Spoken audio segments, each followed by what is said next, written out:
Hi guys. Nominations complete అయ్యాయి కదా. నామినేషన్లో వచ్చేసి మొత్తం 6 నామినేషన్లకు రావడం జరిగింది. 6లో టాప్ 1లో ఉన్నది మాత్రం నిఖిల్.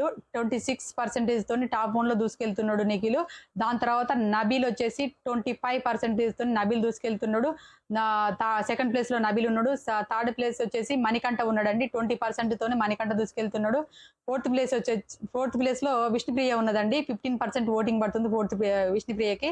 ఫిఫ్త్ ప్లేస్ లో ఆదిత్య బొమ్మ ఉన్నాడు. అతనికి వచ్చేసి 6% ఓటింగ్ పడుతున్నది. తర్వాత నైనిక ఉన్నది 6th ప్లేస్ లో. ఆ నైనికకు వచ్చేసి 4% ఓటింగ్ పడుతుంది. ఒకవేళ ఈ వారం డబల్ ఎలిమినేషన్ ఉంటే మాత్రం ఖచ్చితంగా నైనిక, ఆదిత్య మోమ్ గారు మాత్రం ఎలిమినేషన్ అయ్యే అవకాశాలు పుష్కలంగా కనబడుతున్నది. అదే విధంగా మీకు ఇష్టమైన కంటెస్టెంట్స్ ఎవరన్నది కామెంట్ రూపంలో కామెంట్ చేయండి. ఈ రోజు హౌస్ లో 3 టాస్కులు జరిగాయి. ఆ టాస్క్ల వివరాలు ఏంటియో నేను వీడియో చేసి పెట్టానండి. ఆ వీడియో కూడా నా ఛానల్లోకి వెళ్ళి ఆ వీడియో కూడా ఒకసారి చూడండి. ప్లీజ్ లైక్ చేయడం మాత్రం మర్చిపోకండి. మరిన్ని అప్డేట్ కోసం